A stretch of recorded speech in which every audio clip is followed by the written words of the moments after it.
Hello everyone, जय हिंद. आपण जो काही आपला ओके ॲपचा कोर्स सुरू आहे त्यामध्ये आजपासून सुरुवात करतोय होमोफोन्सला. आता होमोफोन्स काय असतात अगोदर अगोदर ते एकदा समजून घ्या. होमोफोन्स हे समान उच्चार असणारे किंवा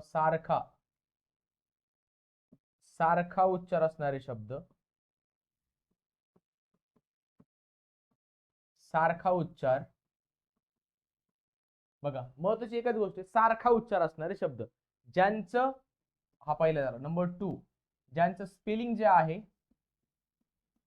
हे वेगवेगळं असेल आणि मीनिंग सुद्धा वेगवेगळं असेल.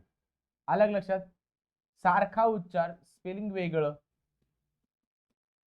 आणि मीनिंग सुद्धा वेगळं, यांना आपण म्हणतो homophones.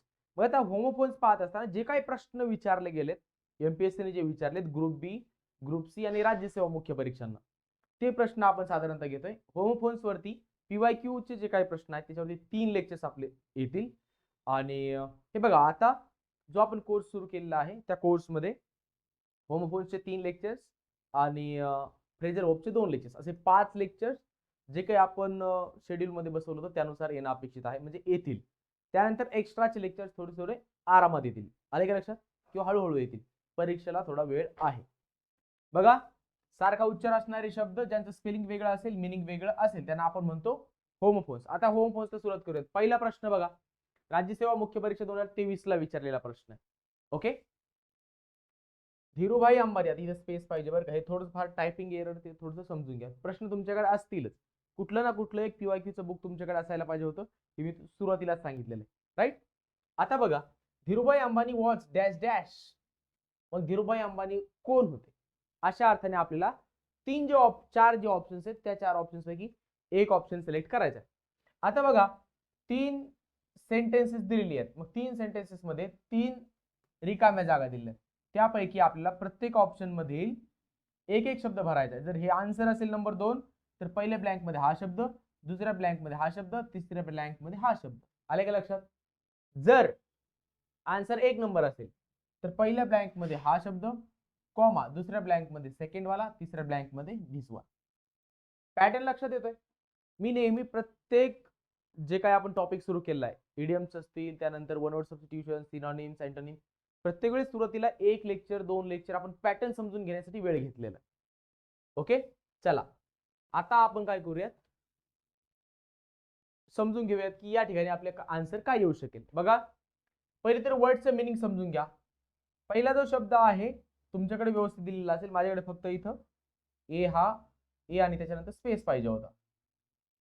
Dhirubhai Ambani was a magnet. मग हा पहिला जो शब्द आहे त्याचा अर्थ समजून घ्या. जो एखादा उद्योजक असतो बघा, उद्योजक, इंडस्ट्रियलिस्ट, मोठा इंडस्ट्रियलिस्ट, एखादा मोठा उद्योग वगैरे असणारा जो व्यक्ती असतो त्याला आपण MAGNAT असं स्पेलिंग असणारा वर्ड आहे, त्याचं मिनिंग आहे उद्योजक. आले का लक्षात. मोठा व्यावसायिक, उद्योगपती अशा अर्थाने MAGNAT, मॅग्नेट असा शब्द आहे. आता दुसरा आपल्याकडे एक शब्द असतो बघा, मॅग्नेट, MAGNET, बरोबर का. मग मॅग्नेट म्हणजे काय आहे का इथं, MAGNET, हा जो मॅग्नेट आहे याचा अर्थ होतो चुंबक. आपल्याकडे असतं ना लोह चुंबक म्हणतो आपण त्याला, बरोबर. मॅग्नेटिक शब्द आहे तर तो आहे MAGNET, आणि आपण जो वर पाहतोय तो आहे MAGNAT. आता धीरूभाई अंबानी चुंबक होते का, चुंबक नव्हते, समजून घ्या. MAGNET उद्योगपती होते का, हा उद्योगपती होते. मग हे नंबर 2 चं होईल का बरं, मॅग्नेट म्हणजे काय, चुंबक. तर नंबर 2 चं जे आपलं काय आहे ऑप्शन आहे तो होईल का, एलिमिनेट तर होतोय की नाही. पहिल्या सेंटेन्स मध्ये MAGNET, मॅग्नेट म्हणजे चुंबक, हे काय रिकाम्या जागी जाणार नाही, म्हणून आपला ऑप्शन नंबर 2 इनकरेक्ट आहे. एलिमिनेट असंच करायचं असतं, सगळं वाचत नाही बसायचं. आता दुसरा सूट होतोय का, तिसरा सूट, काय गरज आहे पाहण्याची, पहिला चुकलाय ना. ओके, आता MAGNET, मॅग्नेट म्हणजे काय, एखादा मोठा उद्योगपती, उद्योजक या अर्थाने, इंडस्ट्रियलिस्ट. मग Dhirubhai Ambani was a magnet, industrialist होते. मग हा जर पहिला जर सूट होत असेल, जर इथं फिट बसत असेल तर 2 आणि 3 चेक करूयात. पुढे आहे ॲन एमिनंट, या एमिनंट या शब्दाचा अर्थ आहे जो प्रख्यात आहे, प्रख्यात, विख्यात, मराठीतील शब्द आहे प्रख्यात, विख्यात. इंग्लिश मध्ये याला म्हणतो आपण रिनाउंड, RENOWNED, रिनाउंड, बरोबर का. ख्यातनाम म्हणतो आपण, ख्यातनाम. सेंटेन्स काय, Bimal Roy was dash dash film maker. Bimal Roy हे ख्यातनाम किंवा प्रख्यात असे फिल्म मेकर होते, बरोबर. एमिनेंट 2 सुद्धा सूट होतोय बघा, एक तर सूट झालेलाच आहे, बस हिट बसलेला आहे. I was saved from dash dash danger. कशा प्रकारचं डेंजर, थर्ड वाला बघूयात. IMINENT. आता हे दोन शब्द आहेत, हे दोघं एकमेकांचे होमोफोन्स आहेत बघा. Eminent, eminent. EMI जर असेल, EMINENT, एमिनंट, त्याचा अर्थ आहे प्रख्यात, ख्यातनाम, रिनाउंड, वेल नोन या अर्थाने. ओके, फेमस या अर्थाने. EMINENT. आता पुढचा शब्द आहे IMMINENT, एमिनंट. एमिनंट म्हणजे अप्रोचिंग किंवा जे अटळ आहे अशा प्रकारचं. Eminent, IMMINENT. एमिनंट म्हणजे काय, जे अप्रोचिंग आहे किंवा एखादी गोष्ट घडूनच येणार आहे किंवा जवळ आलेलं आहे अशा प्रकार, त्याला एमिनंट म्हटलेलं आहे. मग असं संकट जे टाळता येणार नव्हतं वगैरे, जे फार जवळ आलेलं, न टाळता येणार असं संकट, I was saved from that. I was saved from eminent danger. जे असं डेंजर ज्याच्यापासून मी संकटात सापडलो होतं किंवा फार घातक असं अप्रोचिंग वालं जवळ आलेलं संकट, त्याच्यामधून वाचलो. मग थर्ड ऑप्शन मध्ये सुद्धा IMMINENT हा वर्ड सूट होतोय बघा. मॅग्नेट, इंडस्ट्रियलिस्ट, उद्योजक, उद्योगपती. एमिनंट, रिनाउंड, फेमस, वेल नोन. IMMINENT, एमिनंट जे की अप्रोचिंग आहे, जे अटळ आहे, जे आपल्या जवळ येत आहे अशा प्रकारचं. Something which is going to happen किंवा something which is about to happen, त्याला आपण एमिनंट असं म्हणतो. आता दोन वाला तर हा मॅग्नेट आणि चुंबक वाला वापरलाय म्हणून तो होणार नाही. मॅग्नेट या शब्दाचा होमोफोन त्यांनी इथे वापरलेला आहे. 2 एलिमिनेट होत आहे. 3 बघा बरं. An eminent. Dhirubhai Ambani was an eminent. Dhirubhai Ambani हे ख्यातनाम. अरे काय ख्यातनाम होते, काहीतरी सांगावं लागेल की नाही, आले का लक्षात. Bimal Roy was a magnet. आता हा मॅग्नेट त्यांनी इथं बसवलाय. बिमल रॉय जर इंडस्ट्रियलिस्ट असते तर तेही सेट तिथे झालं असतं, परंतु बिमल रॉय वॉजंट इंडस्ट्रियलिस्ट. आता इथे दिले ना, Bimal Roy was film maker. मग आता तिथं हा मॅग्नेट जो आहे तो बसवण्याची काय आवश्यकता आहे का, ते फिल्म मेकर होते ते त्यांनी सांगितलेलं आहे अगोदर. तिथं हा सुद्धा सूट होणार नाही. Number 3 is incorrect. नंबर 4 बघा. Dhirubhai Ambani was an eminent. जसा 3 एलिमिनेट होतोय, कारण फक्त ते काय होते, प्रख्यात होते, रिनाउंड होते, फेमस होते, पण ते नेमकं होते कोण हे सांगितलेलं नाही, म्हणून 3 आणि 4 सुद्धा इनकरेक्ट होऊन जाईल. आले का लक्षात. नेक्स्ट. आणि आता इथंच बघा. Bimal Roy was an eminent film maker. अरे हा एमिनंट कस काय येईल त्यांच्यासाठी, ते प्रसिद्ध होते, प्रख्यात होते, रिनाउंड होते, फेमस होते, असं म्हणताना हा एमिनेंट नाही येणार. हा एमिनेंट यायला पाहिजे 2 नंबरच्या सेंटेन्स मध्ये. EMINENT. आले का लक्षात. आन्सर काय असेल आपलं, option number 1, magnet, an eminent, and EMINENT, eminent वाला. Next question. The ship has its complement of 150 passengers. The ship has its complement of 150 passengers. आता त्यांनी विचारलंय the underlined word in the sentence above किंवा above sentence means. हा जो वरील शब्द दिला underline केलेला, त्याचा मीनिंग काय आहे. The underlined word in the above sentence means. या सेंटेन्सचं मीनिंग. आता या सेंटेन्सचं मीनिंग सुद्धा आपल्याला कुठं सांगायचंय, या सेंटेन्सच्या कॉन्टेक्स्ट मध्ये सांगायचं. बघा, सपोर्ट म्हणजे काय, आपण सपोर्ट कशाला म्हणतो, एखाद्याला काय करणे, मदत करणे किंवा आधार या अर्थाने सपोर्ट. सप्लिमेंट याला आपण म्हणतो पूरक, बरोबर, एखाद्या गोष्टीला पूरक असणे. साधं सोपं जर समजून घ्यायचं, सप्लिमेंट आणि कॉम्प्लिमेंट हे शब्द मी तुम्हाला याच्या अगोदर सुद्धा सांगितलेले आहेत, तरी सुद्धा पुन्हा एकदा सांगतो. आता हा जो कॉम्प्लिमेंट शब्द आहे याचाच अर्थ सप्लिमेंट होतो बरं का. कसा, यांचा जो एक अर्थ आहे दोन्ही शब्दांचा तो आहे पूरक हा अर्थ आहे. आणि पूरक म्हणजे काय, तर मी तुम्हाला याच्या अगोदर सांगताना असं सांगितलं होतं की जसं मी आपल्या क्लासेसचं उदाहरण घेतलेलं, मी इंग्लिश ग्रामर शिकवतोय, माझ्याबरोबर कोणी जर मॅथ्स शिकवणारा असेल किंवा मग अभिषेक ठेगळे सरांचं नाव घेतलेलं मी, अभिषेक ठेगळे सर आणि मी जर मॅथ्स शिकवत असो किंवा मी आणि आणखी मॅथ्स शिकवणारे कोणी शिक्षक जर असतील, तर इंग्लिश आणि मॅथ्स हे सगळ्याच परीक्षांना आहे, तर ते काय झालं, कॉम्प्लिमेंटरी झालं. आलं का तुमच्या लक्षात? ते कॉम्प्लिमेंटरी झालं, ते सप्लिमेंटरी झालं, एकमेकांना पूरक असं झालं. Got it. आता आणखी एक भाग जो आहे हे सांगायचं म्हटलं तर इंग्लिश ग्रामर मी शिकवतोय, कोणीतरी मराठी व्याकरण जर शिकवतोय, तर मग इंग्लिश आणि मराठी बऱ्याचशा सरळ सेवा परीक्षांना आहे, ग्रुप बी मुख्यला आहे, राज्यसेवा मुख्यला आहे, मग ही कॉम्प्लिमेंटरी सब्जेक्ट झाले. आलं लक्षात? कॉम्प्लिमेंट सप्लिमेंट हे पूरक असणं, एकमेकांना पूरक असणं. बेस्ट विशेष याला काही तसा अर्थ नाही, परीक्षेच्या अगोदर जे आपण म्हणतो ना ऑल द बेस्ट अमुक तमुक, लाईक बेस्ट विशेष, तसं काही अर्थ नाही इथं. आता बघा, the ship has its complement of 150 passengers. शिपची जेवढी कॅपॅसिटी आहे, जेवढी स्ट्रेंथ आहे, तेवढं शिप मध्ये आहे. The ship has its complement of 150 passengers. त्याची कॅपॅसिटी आहे 150चं, सगळे त्याच्यामध्ये भरलेले आहेत किंवा आलेले आहेत माणसं, असं जेव्हा सांगायचंय तेव्हा त्या अर्थाने कॉम्प्लिमेंट हा शब्द वापरला जातो. मग कॉम्प्लिमेंट या वर्डचा एक मिनिंग हा सुद्धा होतोय सप्लिमेंट, आणि दुसरा मिनिंग होतो फुल अमाऊंट, जेवढी आहे तेवढी अमाऊंट मध्ये. Got it.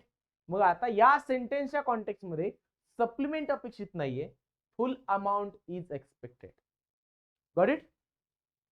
चला, आन्सर काय असेल, फुल अमाऊंट.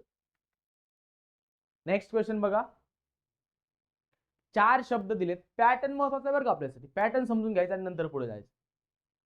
4 वर्ड्स दिलेत, लिटर, लिटर, पेट्रोल आणि पेट्रोल. आता 4 सेंटेन्सेस दिलेत खाली, या 4 सेंटेन्सेस मध्ये एक एक वर्ड आपल्याला बसवायचा. बघा, about 2% of fast food packaging ends up as dash dash.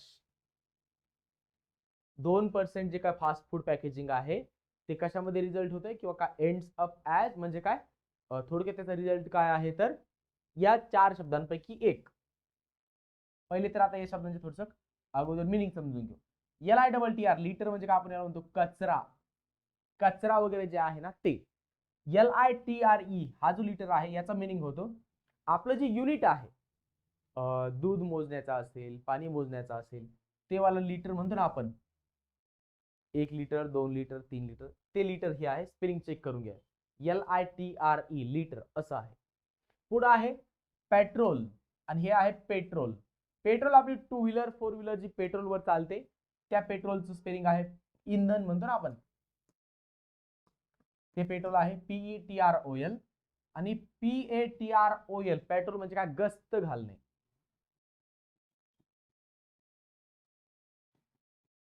माझ्या आयुष्यामध्ये हा जो शब्द आहे पेट्रोल, याचा आम्ही एनसीसी मध्ये असताना जेव्हा आमचं एक हँडबुक असायचं एनसीसीचं, ते वाचत असताना PATROL हा शब्द आला.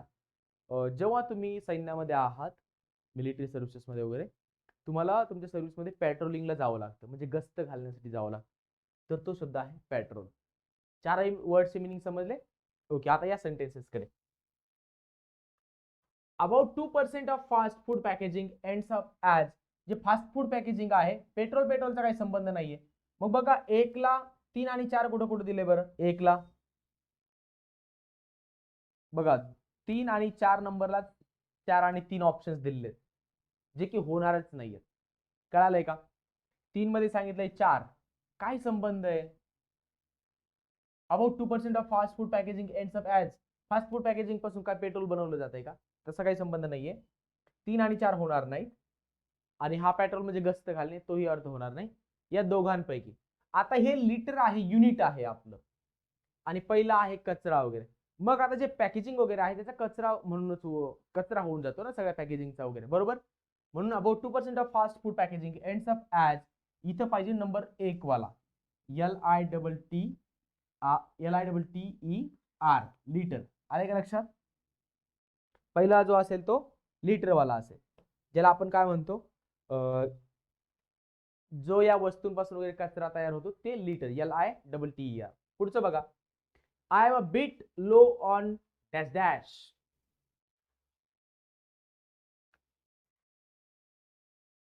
I am a bit low on, माझ्याकडे काय कमी आहे. आता हा पेट्रोल आहे याचा अर्थ आहे गस्त घालणे, त्याच्यामुळे हा काही इथं येणार नाही. बघा बरं, बी ला 3 दिलाय का कुठं.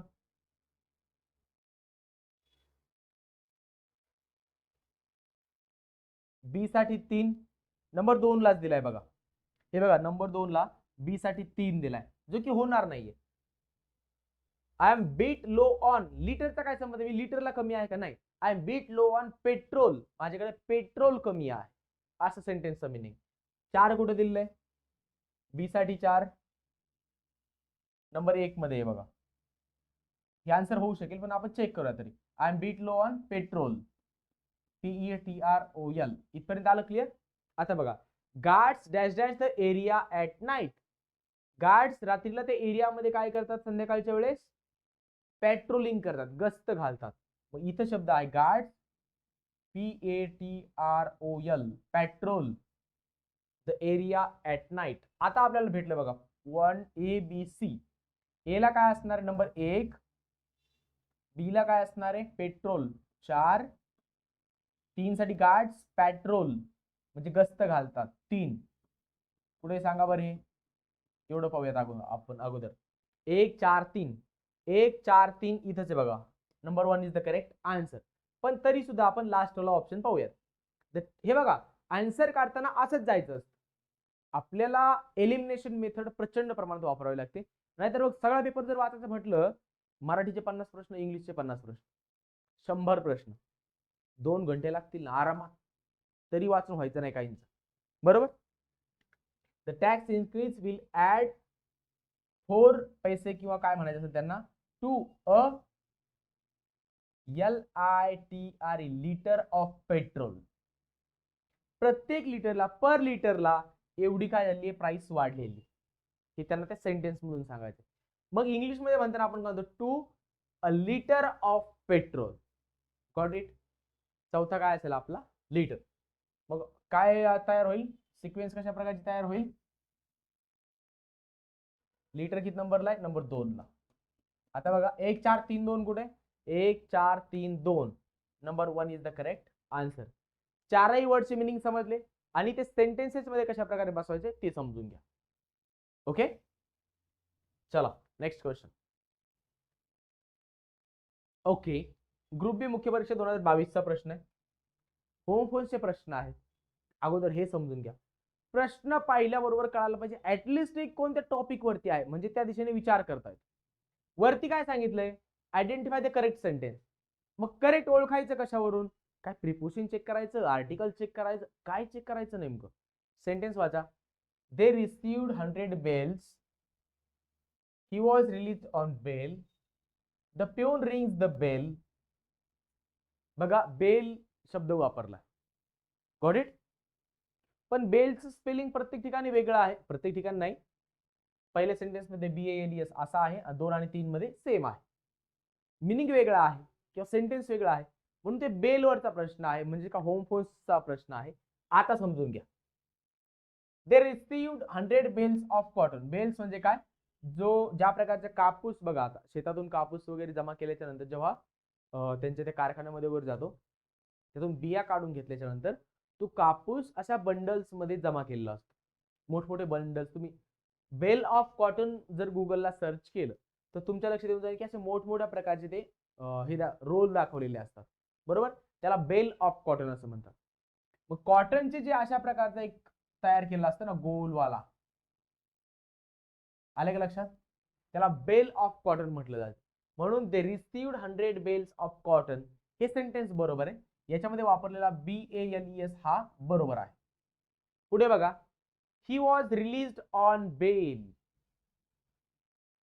बेल काय असतं, जामीन. एखाद्याला जामिनावरती सुटका होते, बरोबर, त्याच्याकडून काही पैसे जमा करून घेतले जातात, त्याला जात मुचलका असं म्हणतात किंवा जामीन म्हणतात. किंवा मग कोणाला तरी बोलवलं जातं, जामीन म्हणून या, म्हणजे एखादा व्यक्ती जो आतमध्ये आहे, ज्याला अरेस्ट झाली आहे, त्याला पोलीस सोडतात किंवा न्यायालय सोडतं. तर he was release on bail, त्यातील जो बेल शब्द आहे ते BAIL हे बरोबर आहे, ज्याला आपण काय म्हणतो, जामीन. ओके. पहिला आहे बेल ऑफ कॉटन, म्हणजे काय, जो रोल असतो कापूस गुंडाळलेला असतो जो मोठ्या ह्याच्यात, त्याला बेल ऑफ कॉटन म्हणायचे. दुसरा असतं जामीन. तिसरं बघा, the peon rings the bell at 5 PM.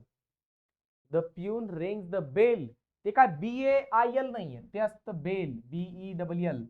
जे घंटा वाजवणे असते ना, शाळेची घंटा, राईट, ते असते BELL. तिसरं सेंटेन्स त्यांनी चुकवलेलं आहे. इथं हा नव्हता बेल पाहिजे, तिथं पाहिजे होता BELL. मग त्यांनी विचारलं करेक्ट सेंटेन्सेस कोणकोणते करेक्ट आहेत बघा. करेक्ट काय काय असायला पाहिजे. सी तर इनकरेक्ट आहे, बरोबर का, इथं बेल पाहिजे होता BELL. BALS आणि BAIL दोन्ही बरोबर आहे, म्हणून A and B are correct, C is incorrect. A and B are correct. Number 2 is the answer. आता बघा, मी आता याला थोडंसं पुसतो आणि प्रश्न वाचल्यानंतर आन्सरकडे कसं जायचं त्याची थोडी चर्चा करूया. आता एक्सप्लेनेशन झालेलं आहे. पुढे जाण्याच्या अगोदर मी फक्त सांगितलं आपण कसं बघायचं असतं. आता बघा, त्यांनी विचारलं की करेक्ट सेंटेन्स कोणता आहे. महत्वाचं आपल्याला करेक्ट विचारलं की इनकरेक्ट, इकडे जास्त लक्ष द्यायचं. त्याच्यानंतर सेंटेन्स कडे या. They received 100 bales of cotton. काय स्ट्राईक होतं आपल्याला, करेक्ट इनकरेक्ट ओळखायचं. कधीही लक्ष द्यायचं आपलं, प्रिपोजिशन्स, आर्टिकल्स, होम फोन्स, अशा प्रकारे, राईट. जर तुम्हाला ग्रामरच्या अँगलने बघायचं असेल तर नेहमी लक्ष कशावरती जायचं, prepositions, articles, subject verb agreement, singular plural नुसार सब्जेक्ट वर्ब ॲग्रीमेंटच्या रूल्स नुसार सेट होतंय का, आणि टेन्स. लवकरात लवकर लक्ष तुमचं इकडे गेलं पाहिजे. आता या, दे रिसिव्ड बेल्स, तुमचं लक्ष इथे जायला पाहिजे होतं लगेच. He was released on bail, इथे जायला पाहिजे होतं. आणि तिसरं या बेलवरती, म्हणजे तुम्हाला लगेच कळायला पाहिजे होतं की प्रश्न कशावरती आहे, होमोफोन्स वरती आहे. पुढे यायला पाहिजे होतं. आता एक एक चेक करूयात. दे रिसिव्ड 100 बेल्स ऑफ कॉटन. हा, कॉटनचा जो असतो तो बेल असतं, बरोबर, असं करायचं. He was released on bail, म्हणजे जामिनावरती सुटका झाली, म्हणून इथं वापरलेला बेल बरोबर आहे, हे बरोबर आहे. Third, the peon rings the bell at 5 PM. Peon म्हणजे शिपाई, शिपायाने बेल वाजवली, परंतु ते हे बेल नाही, तिथे पाहिजे होता BELL. हे तुमच्या लक्षात आलंय, तुम्ही लिहित बसायचं नाही, तुम्ही फक्त अशा प्रकारे मार्क करायचं. हा, तिसरा काय BELL पाहिजे होता, म्हणजे हे इनकरेक्ट आहे.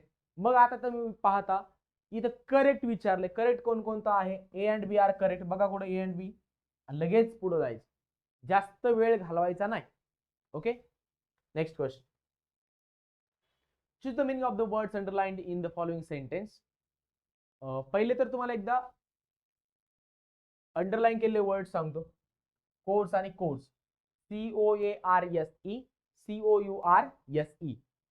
मी आता अंडरलाइन केलंय, कारण जर तुम्हाला सोडवायचं असेल तर तुम्ही पॉज करून ते सोडू शकता, मी साईडला होतो. ओके, पण तुमच्याकडे एखादा सेट पाहिजे, म्हणजे क्वेश्चन पेपरचा सेट पाहिजे किंवा PYQचं एखादं बुक पाहिजे, कोणत्याही पब्लिकेशनचं काहीच फरक पडत नाही.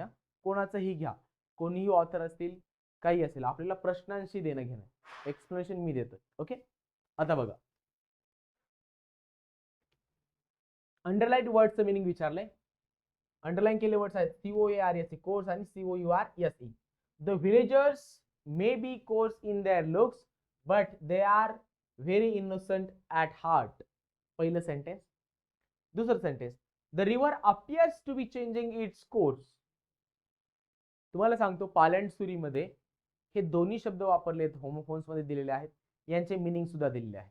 ओके, पहिला वर्ड आहे कोर्स. कोर्स म्हणजे काय, ज्याला त्याचं मिनिंग देताना असं म्हटलेलं आहे की CRUD, क्रूड, किंवा जे वागणुकीमध्ये बोलताना चालताना किंवा ज्यांचं बिहेवियर कसं आहे, रफ आहे, ROUGH.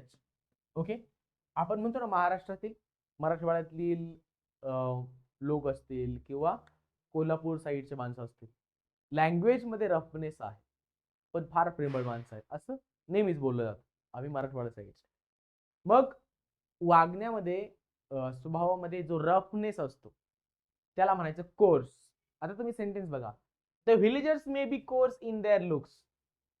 जे ग्रामीण भागातील माणसं आहेत ते जरी तुम्हाला त्यांच्या लुक्स मध्ये कोर्स वाटले, रफ वाटले एकदम, तरी सुद्धा but they are very innocent at heart.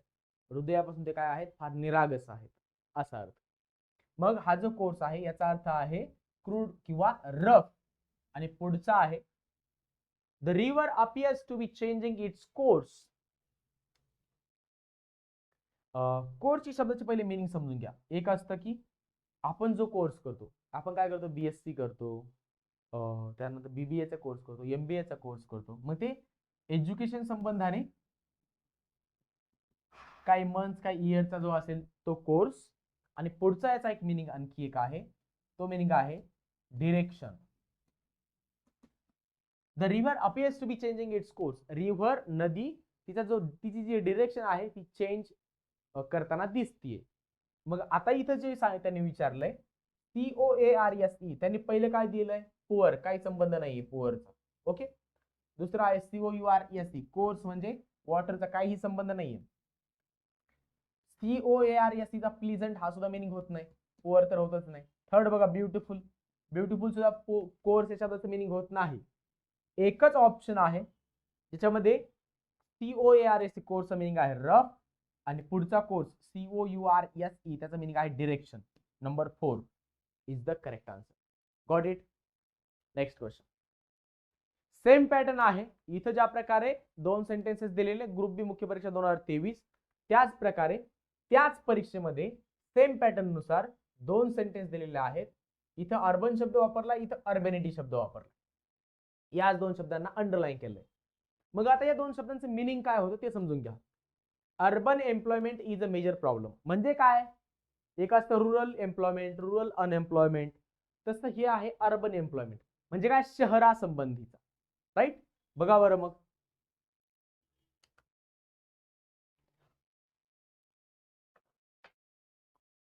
In cities, corporate, industrial, bank, एकाच ऑप्शन वरून तुम्ही आन्सर कडे जाऊ शकता सरळ सरळ. अर्बन एम्प्लॉयमेंट मध्ये शहरातील एम्प्लॉयमेंट. मग या कॉर्पोरेटचा काय अर्थ आहे का, कॉर्पोरेट, कॉर्पोरेट म्हणजे व्यवसाय, व्यावसायिक संबंधित, राईट, त्या अर्थाने. इंडस्ट्रियल, औद्योगिक, बँक्स, बँक्स आहे का हे अर्बन एम्प्लॉयमेंट म्हणजे शहरातील एम्प्लॉयमेंट म्हणजे काय, रोजगार, त्या संबंधाने आहे. म्हणजे अर्बन म्हणजे काय, इन सिटीज किंवा related to cities. Got it. पुढचं बघा. He is the soul of urbanity and wit. मग अर्बेनिटी हा जो शब्द आहे याचा मिनिंग आहे, ज्याला आपण काय म्हणतो, कल्चर्ड म्हणतो बघा, CULTURED, कल्चर्ड, किंवा रिफाइंड, REFINE, रिफाइंड, सुसंस्कृत ज्याला आपण म्हणतो. म्हणजे सोफिस्टिकेटेड हा एक शब्द आपल्याकडे, किंवा सोफिस्टिकेशन. आले लक्षात. सोफिस्टिकेटेड किंवा सोफिस्टिकेशन ज्याला आपण स्वभावाने असेल किंवा वागणुकीने असेल जो सुसंस्कृत असतो अशा अर्थाने. ओके. सोफिस्टिकेशन सुसंस्कृत असलेला, त्याचं मिनिंग सुद्धा दिलंय कल्चर्ड या अर्थाने. He is the soul of urbanity and wit. ते कशा प्रकारचं आहे तर त्यांनी हे 2 शब्द वापरलेले, अर्बेनिटी अँड विट. मग अर्बन म्हणजे काय, सिटीजशी संबंधित किंवा इन सिटीज, शहरामध्ये, अर्बन, आणि अर्बेनिटी सोफिस्टिकेशन किंवा सुसंस्कृतता या अर्थाने. मिनिंग समजलंय. विजडम, आता कॉमेडी, काही शब्द दिलेत बरं का, काही अर्थ नाही. विजडम शब्दांची मिनिंग समजून घ्या. विजडम म्हणजे काय, शहाणपण, बरोबर. कॉमेडी, विनोद, हास्य. फॅशन, ज्याला काय म्हणता येईल, शैली म्हणता येईल, एखादी काम करण्याची पद्धत वगैरे त्या अर्थाने. ओके. अर्बन आणि अर्बेनिटी 2 क्वेश्चन्स विचारलेले होते एकाच परीक्षेमध्ये, होमोफोन्स वरती. तितकं महत्व आहे या टॉपिक्स. पुढे बघा. Manisha will dash dash the prize which is declared yesterday. Yesterday जे प्राइज डिक्लेअर झालंय, मनीषा त्याचं काय करेल. बघा बरं. एक्सेप्ट, एक्सेप्ट म्हणजे काय, वगळणे. EXCEPT म्हणजे टू एक्सक्लूड समथिंग, एखाद्या गोष्टीला बाहेर ठेवणे, वगळणे. एक्सेप्ट म्हणजे स्वीकारणे. पुढे शब्द आहे एक्सेप्ट, काहीतरी बनवलं, एक्सेप्ट, EXEPT. आता बघा, खर तर एक्सेप्ट असं प्रोनाउन्सिएशन असणार आहे. एक्सेप्ट, एक्सपेक्ट, इथं एक्सेप्ट दिलाय, एक्सेप्ट दिलाय, आणि आणखी एक शब्द आहे EXPECT, एक्सपेक्ट. हे 3च शब्द आहेत. एक्सेप्ट आणि एक्सेप्ट हे काय हे असेच ऑप्शन्स बनवलेले आहेत त्यांनी, त्याला काही मिनिंग नाही. म्हणजे या दोघांमधून जर थोडंफार इकडे तिकडे जर झालं असतं तर समजू शकलो असतो. हे दोन सरळ सरळ चुकीचे शब्द आहेत. ओके. EXCEPT एक्सेप्ट करणे म्हणजे काय? एखाद्या गोष्टीला वगळणे किंवा साईडला ठेवणे. दुसरा आहे एक्सेप्ट म्हणजे स्वीकारणे, आणि आणखी एक शब्द आहे EXPECT एक्सपेक्ट. एक्सपेक्ट करणं म्हणजे काय? एखाद्या गोष्टीची अपेक्षा करणे किंवा अपेक्षा ठेवणे. What it? I expect I would get 90% in 12th. म्हणजे काय? किंवा इन माय बोर्ड एक्झाम्स. माझ्या बोर्ड एक्झाम्स मध्ये मी एक्सपेक्ट करतोय, अपेक्षा करतोय की मला 90% येतील. एक्सपेक्ट. आता मनीषा विल, अपेक्षा नाही करत आहे मनीषा, जे काय प्राइस आहे ते डिक्लेअर झालेलं आहे. Manisha will accept the price which is declared yesterday. Yesterday जे प्राइस डिक्लेअर झालंय ते मनीषा काय करेल? स्वीकारेल, एक्सेप्ट करेल. Got it? Next question.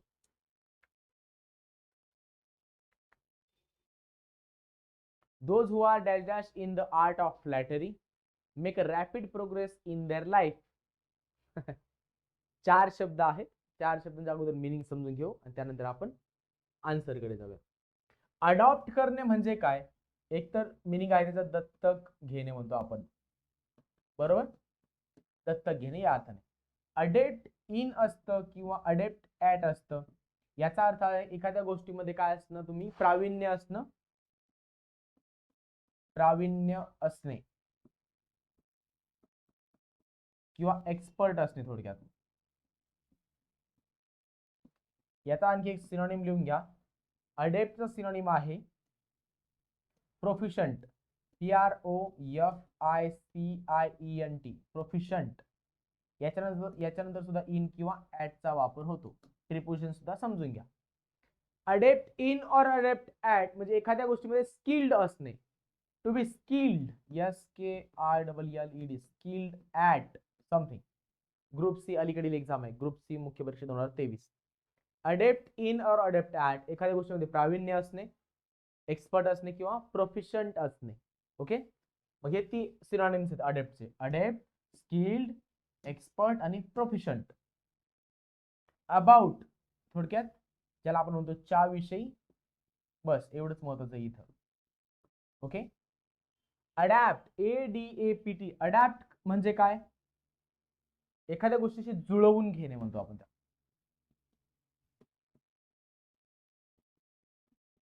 अडॅप्टच्या नंतर येणारं प्रिपोजिशन आहे टू. आता बघा, those who are dash dash in the art of flattery. In वरून कळालंय का? एक तर काय येईल? अडॅप्ट येईल. अडॉप्ट, अडॉप्टच्या नंतर काय प्रिपोजिशन नाही. अडॅप्टच्या नंतर टू येते. इथे बघा, प्रिपोजिशनचा जर चांगला अभ्यास असताना तरी सुद्धा या आन्सरकडे पोहोचता आला असतं. कारण अडॅप्टच्या नंतर इन किंवा ॲट हे प्रिपोजिशन येते. प्रोफिशियंटच्या नंतर सुद्धा इन किंवा ॲट. ऑप्शन्स पैकी आहे अडॅप्ट. अडॅप्टच्या नंतर येणारा प्रिपोजिशन आहे in. That is the answer. Those who are adept in the art of flattery would make rapid progress in their life. Adept in the art of flattery म्हणजे काय? फक्त गोड गोड बोलणं वगैरे असं ज्या लोकांना जमतं ते लोक आयुष्यामध्ये प्रोग्रेस करतात वगैरे, खुशामत करणे म्हणतो ना आपण, लाईक दॅट, तो अर्थ आहे. मग इथे काय होईल? Those who are ADEPT adept in तर दिलेलं, adept in the art of flattery make a rapid progress in their life. Okay. चारही शब्दांचा अर्थ समजलाय? काही राहिलंय का बघा. अडॉप्ट म्हणजे दत्तक घेणे. अडॉप्ट म्हणजे एखाद्या गोष्टीमध्ये प्रवीण असणे, प्रावीण्य मिळवणे, तज्ञ असणे या अर्थाने. पुढे शब्द आहे अडॅप्ट. परिस्थिती कोणतीही असू द्या त्याशी जुळून घेणे म्हणजे अडॅप्ट. आणि अबाउट म्हणजे एखाद्या गोष्टीविषयी किंवा च्याविषयी अशा अर्थाने. नेक्स्ट क्वेश्चन बघा. आता 4 शब्द दिलेले आहेत. यापैकी ऑल्टर आणि ऑल्टर. आता ऑल्टर असंच प्रोनाउन्सिएशन आहे, लक्षात ठेवण्यासाठी याला म्हणायचं ऑल्टर, याला म्हणायचं ऑल्टर. लक्षात ठेवण्यासाठी. कळालं का? प्रोनाउन्सिएशन मात्र ऑल्टर ऑल्टरच आहे. याचा आहे अफिक्शन, अफेक्शन आणि हा आहे अफेक्टेशन. यांना आणखी एक शब्द आहे बघा, कन्फ्युजिंग वर्ड्स म्हटलं जातं. सारखं प्रोनाउन्सिएशन असल्यामुळे ते कन्फ्युजन करतात. म्हणजे काय? Altar alter, affection affectation. बघा इथं फक्त CTA हा जो एक्स्ट्रा पार्ट आलाय ना, त्यामुळे अफेक्टेशन झाला. मीनिंग वेगवेगळं आहे. आता समजून घ्या. चला, परीक्षा तीच आहे बरं का, ग्रुप सी मुख्य परीक्षा 2023 आहे. ALTR ऑल्टर म्हणजे काय? Place of worship. ज्या ठिकाणी मंदिरामध्ये, ज्या ठिकाणी आतमध्ये जाऊन आपण पूजा वगैरे करतो ना, त्याला म्हटलं जातं प्लेस ऑफ वर्शिप. म्हणजे काय? ऑल्टर. ALTAR. दुसरा आहे ALTER. ऑल्टर म्हणजे काय? चेंज करणे, बदलणे. आले का लक्षात? Altar place of worship. Worship म्हणजे ज्या ठिकाणी जाऊन आपण पूजा वगैरे करतो ते ठिकाण. पुढचा आहे ऑल्टर, टू चेंज, बदल करणे किंवा बदलणे. अफेक्शन असणे म्हणजे काय? एखाद्या गोष्टीविषयी आकर्षण असणे. बरोबर. अफेक्शन, लव, डेडिकेट किंवा इमोशन्स ऑफ लाइकिंग. एखाद्या गोष्टीमध्ये आवड वगैरे असणे आपण म्हणतो ना, त्या अर्थाने इमोशन्स ऑफ लाइकिंग, अफेक्शन. आणि पुढचा एक शब्द आहे अफेक्टेशन. AFFECTATION. अफेक्टेशन. आता अफेक्टेशनचा मिनिंग काय बघा. एक शब्द आहे प्रिटेन्स. प्रिटेन्स म्हणजे काय करणे? आपण म्हणतो ना ढोंग करणे. ढोंगी असतो जो ढोंग करतो, नाटक करतो, खोटं खोटं शो ऑफ करतो, त्याला म्हणजे अफेक्टेशन. समजलंय का? आणि त्याचा आणखी एक मिनिंग आहे फॉल्स शो. मिनिंग तोच आहे, वेगळ्या शब्दात मांडले. फॉल्स शो म्हणजे काय? खोटं दाखवणे काहीतरी. जसं मगरमच्छ का असो, तसं खोटं रडायचं, क्रोकोडाईल टीयर्स म्हणतो आपण, त्या अर्थाने. Okay. Affectation is false show or pretence. म्हणजे काय करणे? ढोंग करणे किंवा खोटं दाखवणे. आणखी एक मराठीमध्ये शब्द आहे बघा त्याला, दांभिकपणा. तुम्ही आहे एक आणि वेगळंच काहीतरी दाखवता, म्हणजे खोटं वागताय, त्याला दांभिकता असं म्हणतात. Affectation is pretence, false show. जुळल्यात का आपल्या? काही अडचण तर नाहीये? मग याचा आन्सर काय असणार आहे बघा. इथं घेतलेलं नाही आपण, नेक्स्ट क्वेश्चनच्या म्हणजे क्वेश्चन घेतलेला आहे डायरेक्ट. आपण याचा आन्सर तयार करूयात. ऑल्टर म्हणजे प्लेस ऑफ वर्शिप, नंबर 2. त्यानंतर काय येईल? ऑल्टर, ALTR, चेंज वाला, नंबर 3. 2 3. त्यानंतर 4, अफेक्शन इज लव. 4, एखाद्या प्रती असणारं प्रेम इज अफेक्शन. अफेक्टेशन, प्रिटेन्स, खोटं वागणं, खोटं बोलणं, दांभिकता. Number 1. 2 3 4 1 is the correct answer. Next question. Next question बघा. आता 2 सेंटेन्सेस दिलेले आहेत. पॅटर्न सेम आहे. डिपार्टमेंटल PSI 2023 पूर्व परीक्षा आहे. पूर्व परीक्षेला इंग्लिश असतं. डिपार्टमेंटल परीक्षांना ASO असेल किंवा डिपार्टमेंटल PSI असेल, त्यांना पूर्व परीक्षेला आहे. त्याच्यामध्ये हा प्रश्न विचारला गेला. The speakers came on to the platform in order. इथं इन आहे बरं का. In order of dash dash. आणि पुढचा आहे there is no dash dash for a disaster of this scale. आता बघा 2 शब्द आहेत. एक आहे प्रेसिडेंट आणि एक आहे प्रेसिडेन्स. तोच शब्द त्यांनी वापरलेला आहे. गोंधळासाठी त्यांनी हा प्रिकॉशन शब्द वापरलेला आहे. There is no precaution for a disaster of this scale. पोरांना म्हटलं वा, अशा प्रकारच्या डिझास्टरसाठी आपल्याकडे प्रिकॉशन काहीच नाही, अशा अर्थाने. मग ते त्यांनी घेतलं म्हणून ते 4 आन्सर केलं, जे की चुकीचं आहे. हा फसवा ऑप्शन होता. कळालं का? There is no dash dash. खरं तर प्रश्न जर कळाला कोणत्या टॉपिकवरचा आहे, तर उत्तरापर्यंत पोहोचायला काही अडचण येत नाही. आणि अशा प्रकारचं उत्तर मार्क सुद्धा आपण करत नाही चुकीच्या पद्धतीने. Okay. President president, president president, याच्यावरूनच कळायला पाहिजे होतं. अरे होमोफोनचा प्रश्न आहे, मग प्रिकॉशनचा काय संबंध? बरोबर. आता बघा. The speakers came on to the platform in order of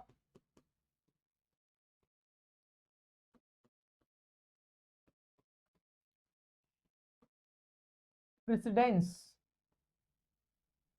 आता हा जो क्वेश्चन आहे ना, हे सगळं जे MPSC ने उचललेलं आहे, ती एक ऑक्सफर्डची डिक्शनरी, ॲडव्हान्स लर्नर्स वाली, त्या डिक्शनरी मधून हे सेंटेन्सेस घेतले. परंतु असा नाही की ती डिक्शनरी वाचायला सुरुवात करायची वगैरे. हा प्रश्न मी जेव्हा अटेम्प्ट करत होतो तेव्हा, म्हणजे मी काय डिपार्टमेंटल नाही, परंतु प्रश्नपत्रिका सोडत असताना सुद्धा प्रश्न वाचला की आपला आन्सर पर्यंत जाता येतं आपल्या अभ्यासानुसार. लगेच डिक्शनरी हातात घेण्याची आवश्यकता नाही जर तिथून प्रश्न आलेला असेल तर. प्रश्न मात्र स्त्रोत जो होता ना, सोर्स जो होता ना, तो मात्र ऑक्सफर्डची ॲडव्हान्स लर्नर्स डिक्शनरी होता. ऑर्डर ऑफ प्रेसिडेन्स काय असतं? आपल्याकडे एक जे इंडियन पॉलिटी आहे त्या अभ्यासताना एक श्रेणी आहे बघा. त्याच्यामध्ये हायेस्ट ऑर्डरला कोण येतं? President, then vice president, then prime minister, number 4 ला speaker of the Lok Sabha and मला वाटतं जजेस ऑफ द सुप्रीम कोर्ट. ही अशी जी एक ऑर्डर आहे जी हायरार्की दिलेली असते त्याला ऑर्डर ऑफ प्रेसिडेन्स म्हणतात. कोणताही सरकारी कार्यक्रम असू द्या, फंक्शन असू द्या, त्याच्यामध्ये एक स्टेजवरती कोणी कधी यायचं वगैरे असं ठरलेलं असतं, बरोबर? मग ती असते एक ऑर्डर ऑफ प्रेसिडेन्स. जर एखाद्या कार्यक्रमाला राष्ट्रपती येणार आहेत, राष्ट्रपती आल्याच्या नंतर कोणीही स्टेजवरती यायचं नसतं, कारण ते ऑर्डर ऑफ प्रेसिडेन्स नुसार ठरलेलं आहे कोणी कधी कुठं यायचं असतं ते. ओके. आता the speakers came on to the platform in order of precedence. Speakers जे आले, जे आहे त्या दिवशी बोलण्यासाठी जे वक्ते होते, ते वक्ते त्यांच्या ऑर्डर ऑफ प्रेसिडेन्स नुसार आले. अगोदर ज्युनियर जे आहेत ते येऊन बसले, नंतर सिनियर आले. त्यांच्या ऑर्डर ऑफ प्रेसिडेन्स नुसार एक एक स्टेजवरती, प्लॅटफॉर्मवरती आले, असा त्या सेंटेन्सचा मिनिंग आहे. मग पहिले काय असणार? ऑर्डर ऑफ प्रेसिडेन्स यायला पाहिजे नंबर 1 च्या ठिकाणी, ज्याचा अर्थ काय होतो? क्रम असतो बघा एक. आले का लक्षात? त्याला एक्झॅक्ट मिनिंग एखादा दुसरा असेल तर काय म्हणता येईल? काय म्हणतात? हायरार्की. हायरार्की एक शब्द आहे आपल्याकडे, श्रेणीबद्धता म्हणतो आपण त्याला.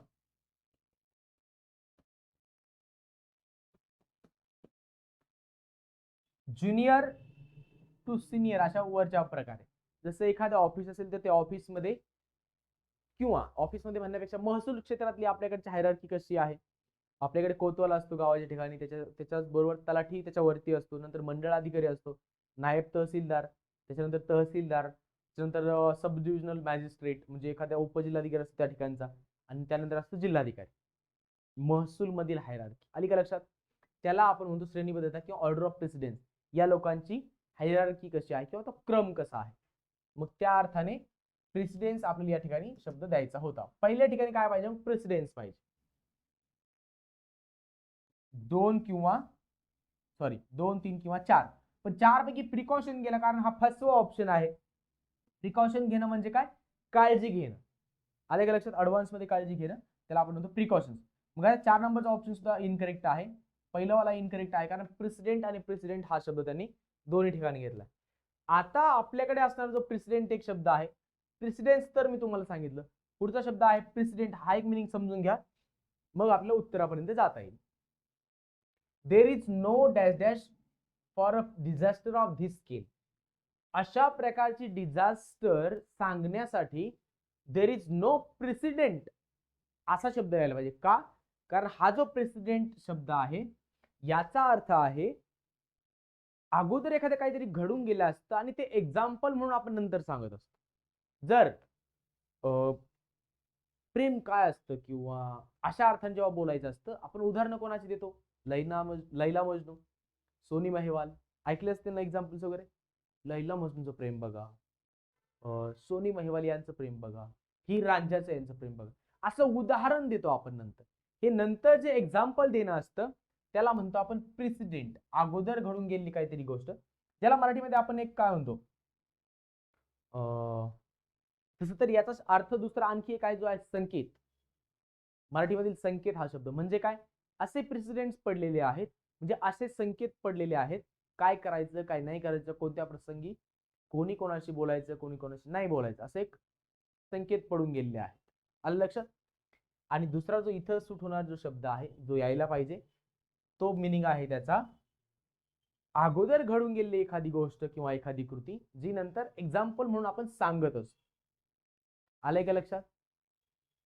जसं की तुम्ही सैराट पिक्चर पाहिला असेल, मग सैराट मूवी मध्ये आर्ची आणि परशा हैदराबादला जातात, म्हणजे काय झाले? सैराट झाले. असं गावाकडे एक वाक्प्रचारच पडून गेलं.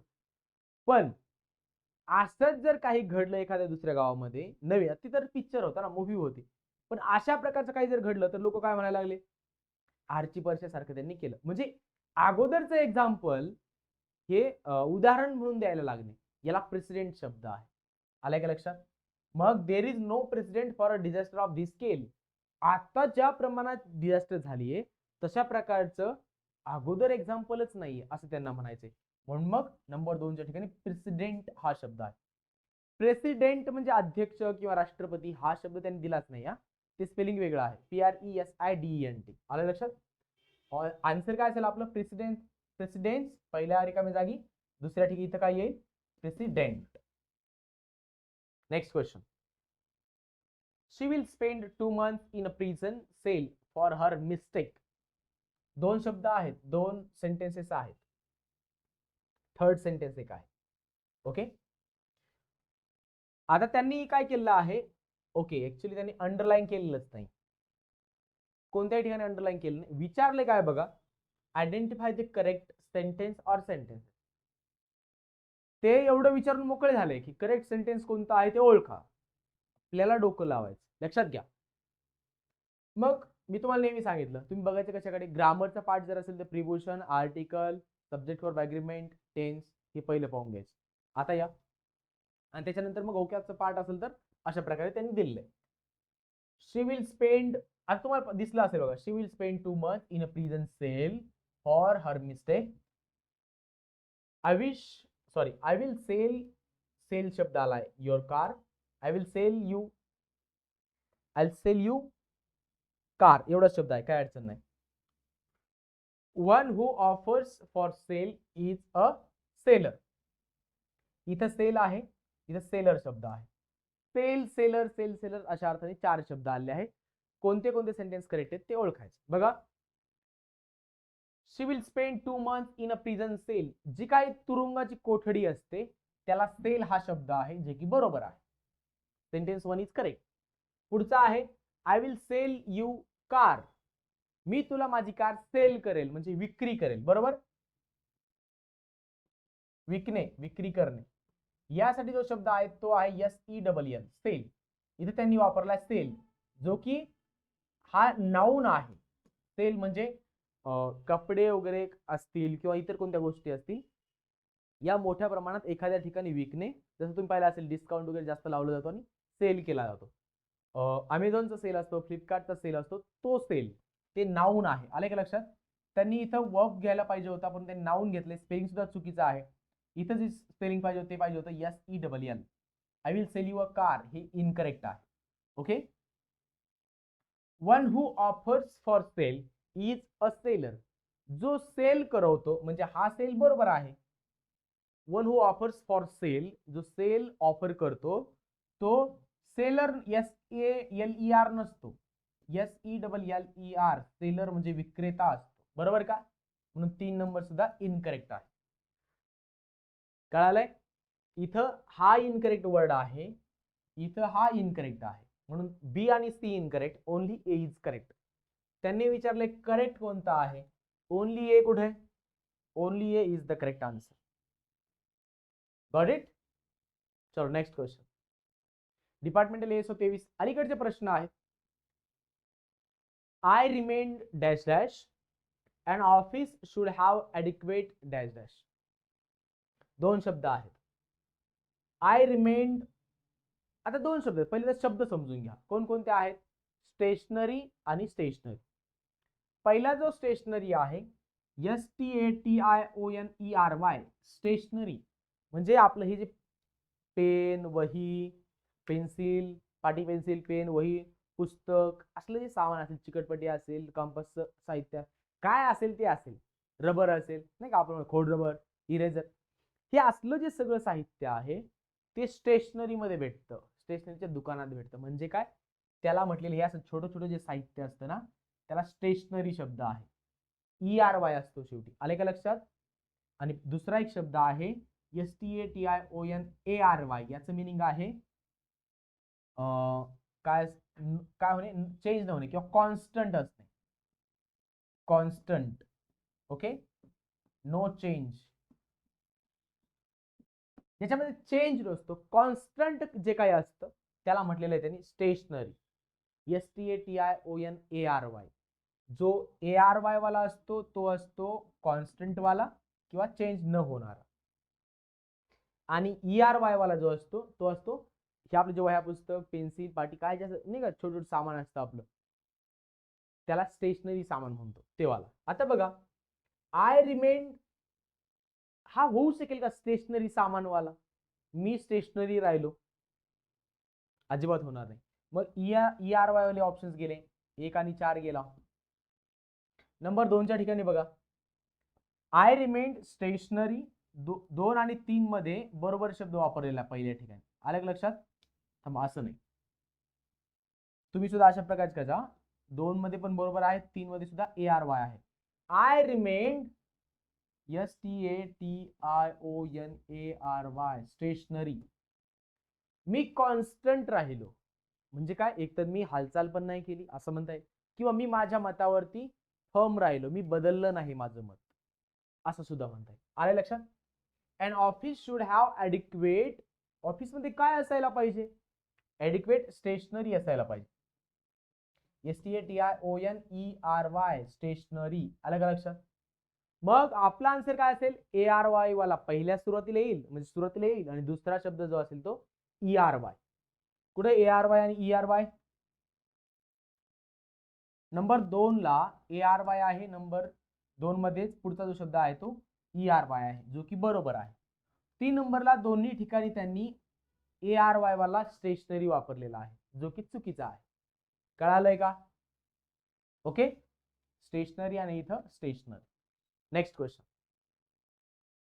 आता आपण बघा प्रश्न विचारले कसे जातात हे महत्वाचं आहे, म्हणून आपण एक एक क्वेश्चन व्यवस्थित एक्सप्लेन करतोय.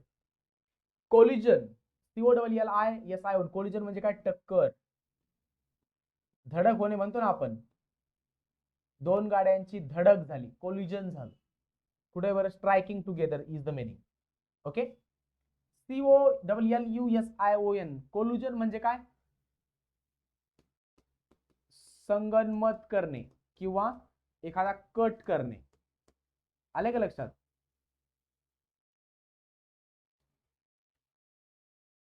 COLLUSION कोलिजन म्हणजे आपण म्हणतो ना, त्या चार चौघांनी मिळून काय केलं? एखादा कट रचला, संगनमत करून दुसऱ्या एखाद्याला कोणाला तरी हानमार केली वगैरे, असं म्हणजे हे जो कट करणे आहे, मिळून काहीतरी चुकीचं काम करणं जे आहे त्याला म्हणतात कोलिजन.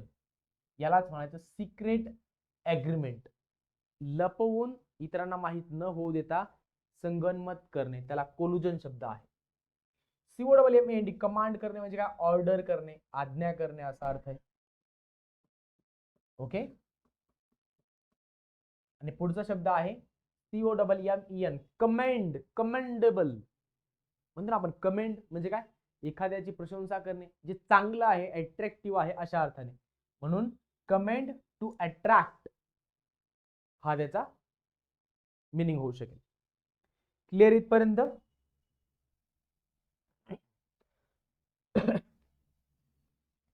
कमेंट स्तुती करणे किंवा आकर्षक गोष्ट असेल तर त्याची स्तुती करणे, किंवा आकर्षक वस्तू, आकर्षक गोष्ट, त्या अर्थाने तो शब्द येतो कमेंट.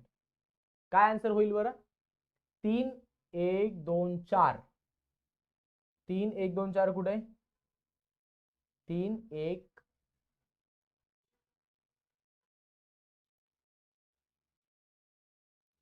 बर, 1 च 3, 2 च 1, 3 1 बर, 3 1 त्यानंतर कमांड 4 कुठे? 3 1 4, 3 1 4 number 2 is the correct answer. Okay, 3 1 4 आणि 2 attract, comment. Next question. Identify the correct word for the explanation. आता बघा वन वर्ड सबस्टिट्यूशन सारखं त्यांनी दिलेलं आहे, परंतु वन वर्ड मध्ये का नाही गेला हा क्वेश्चन? कारण त्यांनी ऑप्शन्स देताना हे बघा कॉम्प्लेसंट, कॉम्प्लेसंट, कॉम्प्लेसंट, कॉम्प्लेसंट म्हणजे काय? होमोफोन्स दिलेले आहे. कळाले का? इथे जरी फ्रेज दिलेली असली तरी सुद्धा याला आपण होमफोन्स मध्ये टाकू शकतो, काय अडचण नाही. पण ऑप्शन्स हे आपले सॉरी वन वर्ड मध्ये टाकू शकतो, काय अडचण नाही. पण ऑप्शन्स हे समान प्रोनाउन्सिएशनचे आहेत, सिमिलर प्रोनाउन्सिएशनचे आहेत, म्हणून त्याला आपण होमफोन्स मध्ये घेतलेलं आहे.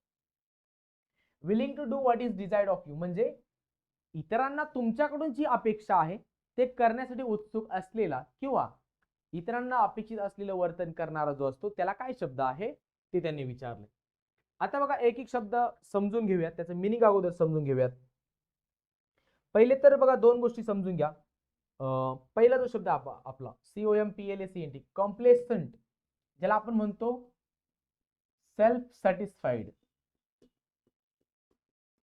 ज्याला आत्मसंतुष्ट म्हणतो बघा आपण. आत्मसंतुष्ट असणे, सेल्फ सॅटिस्फाईड असणे, हा मी समाधानी आहे. COMPLACENT कॉम्प्लेसंट. हे आन्सर होऊ शकेल का? मग इतरांकडून इतरांना आपल्याकडून असणाऱ्या अपेक्षा असतील किंवा काही एक्सपेक्टेड बिहेवियर असेल, त्यांना पाहिजे तसं आपण बिहेव करणं, याच्यासाठी जो शब्द आहे ते त्यांनी विचारलं. आता बघा COMPLACENT रॉंग म्हणजे स्पेलिंगच नाही, असं कुठल्या शब्दाचं कुठला वर्डच नाहीये, इनकरेक्ट आहे. COMPLAICENT कॉम्प्लेसेंट, दोन्ही पण चुकीचे वर्ड्स बनवलेले आहेत, इनकरेक्ट स्पेलिंग आहे. आता एक शब्द आहे COMPLAISANT कॉम्प्लेसंट.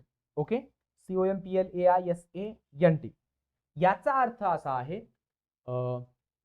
आपले कोणी वरिष्ठ असतील, आपले रिलेटिव्ह असतील, यांना आपल्याकडून काहीतरी अपेक्षित असं वर्तन असतं की आपण चांगलं वागलं पाहिजे, चांगलं बोललं पाहिजे, इतरांचा आदर केला पाहिजे, आणि इतर काही असेल तशा प्रकारे वागणं किंवा तशा प्रकारे वागण्यासाठी तयार असणारा, त्याला म्हणायचं कॉम्प्लेसंट.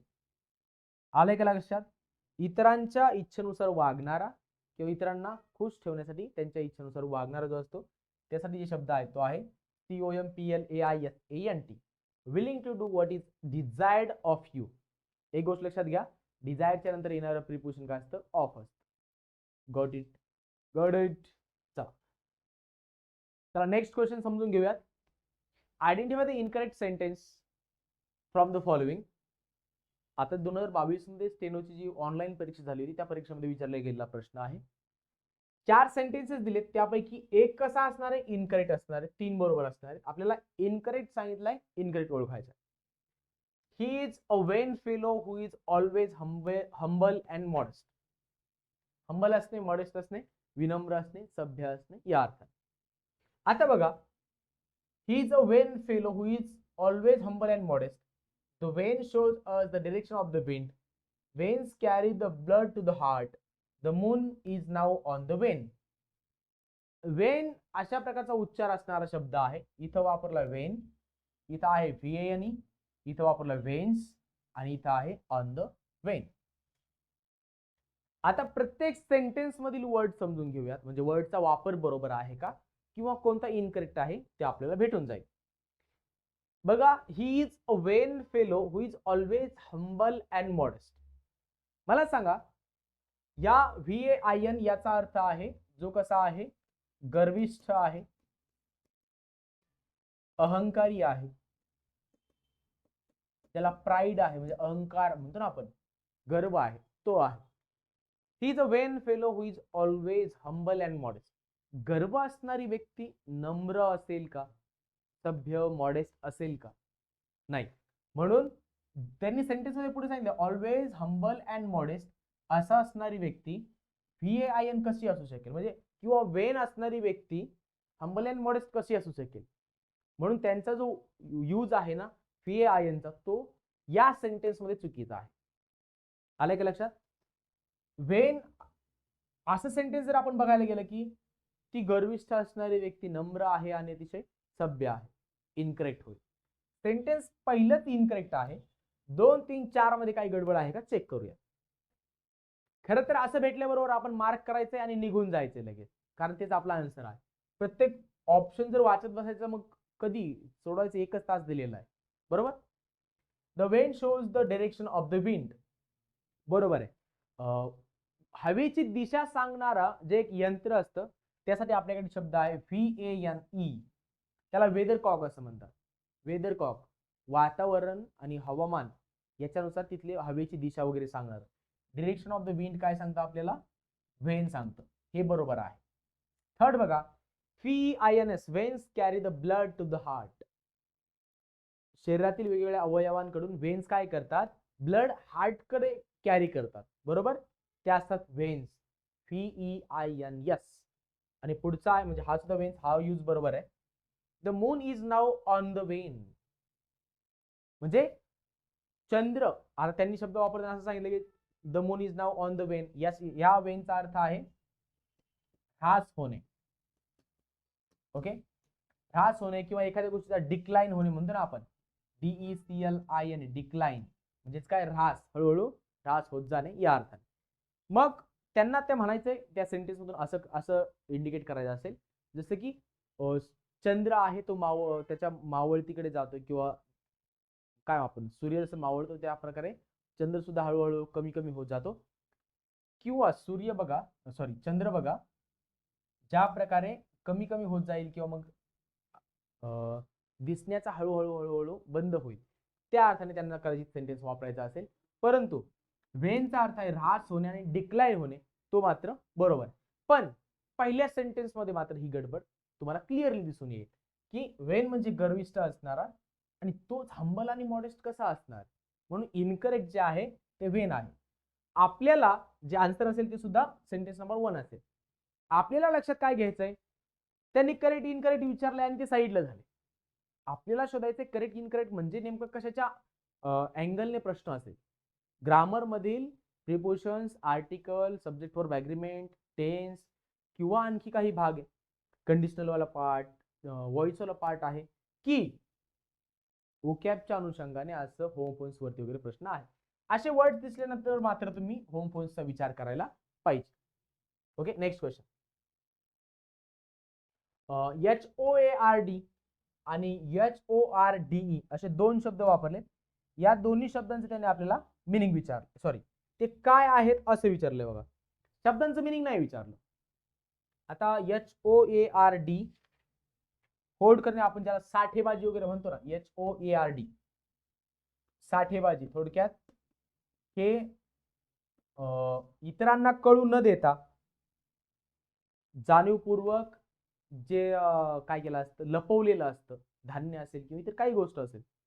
ही काही साठेबाजी कशासाठी केली असते माहिती आहे ना, वस्तूंच्या किमती वाढाव्यात यासाठी, भाववाढ करून घेण्यासाठी, किंवा जी की कृत्रिम भाववाढ करून घेण्यासाठी काय केलं असतं, अगोदर साठेबाजी केली जाते आणि नंतर सप्लाय कमी झाला की मार्केटमध्ये उतरवलं जातं, जेणेकरून त्याची काय होईल, चांगली व्यवस्थित किंमत वगैरे भेटेल याच्यासाठी.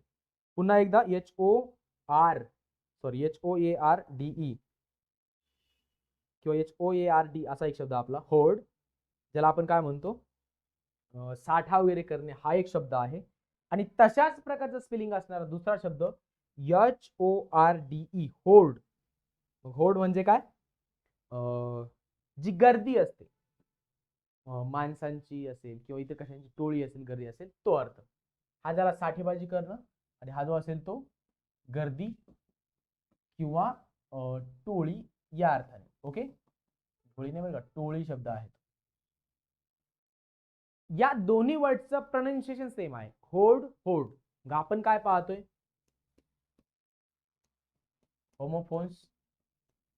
होमोफोन्स आणि होमोनिम्स यांचं मिनिंग सारखंच आहे बघा. प्रोनाउन्सिएशन सिमिलर असणं म्हणजेच काय, होमोफोन्स आणि होमोनिम्स. आले का लक्षात? मग इथं बघा, सिनोनिम्स म्हणजे काय, सिमिलर वर्ड्स. अँटोनिम्स म्हणजे अपोजिट वर्ड्स, विरुद्धार्थी शब्द. पुढे आहे होमोनिम, म्हणजे आता होमोफोन जर ऑप्शन असतं तर आपण होमोफोन केलं असतं, परंतु होमोनिम आहे. Homonym is the correct answer, सारखा उच्चार असणारा शब्द. हायपोनिम असा एक शब्द आहे. हायपोनिम म्हणजे जसं की तुम्हाला सांगतो आता बघा, एक काहीतरी कॉन्सेप्ट असते, त्या अनुषंगाने इतर शब्द येतात. जसं की आपण म्हटलं की बर्ड, मग बर्ड जर म्हटलं तर तुम्ही काय करणार, वेगवेगळ्या पक्ष्यांचे नाव तुमच्या समोर येणार. मग कोणकोणते येणार, काहीही घ्या. जर एक शब्द घेतला आपण बर्ड, BIRD, बर्ड म्हणजे काय, पक्षी. मग पक्षी जर म्हटलं तर तुम्हाला कोणकोणते पक्षी आठवतील, SPARROW, स्पॅरो असेल, चिमणीवाला, राईट, किंवा पिकॉक, स्पॅरो आहे, पिकॉक आहे, CROW, क्रो आहे, कावळा. असे काही ना काही बरोबर तुम्हाला शब्द आठवतील. बर्ड म्हटलं की त्या अनुषंगाने येणारे शब्द. आता मी स्टुडिओ जर म्हटलं, हा स्टुडिओ आहे. पेन, बरोबर, लिहिण्यासाठी येणारा पेन. रिमोट आहे, स्लाइड चेंज करण्यासाठी. डिजिटल बोर्ड आहे. मग स्टुडिओ म्हटल्याच्या बरोबर याच्या बरोबर येणारे जे इतर शब्द आहेत, वर्ड रजिस्टर म्हणून स्कॉलरशिपच्या परीक्षेला असतं बघा, एक मुख्य कॉन्सेप्ट आणि त्याच्यामध्ये अंतर्भूत असणारे इतर गोष्टी. जसं स्टुडिओ जर म्हटलं मग काय येईल, कॅमेरा, त्यानंतर पेन, रिमोट, आणखी लॅपटॉप, या अशा गोष्टी, त्याला आपण म्हणतो हायपोनिम्स. आले का लक्षात? बर्ड म्हटलं काही बर्डची नावं, ॲनिमल्स म्हटलं काही ॲनिमल्सची नावं, एखादा गेम म्हटलं त्या गेम मध्ये येणारे संबंधित, जसं आपण क्रिकेट घेतलं.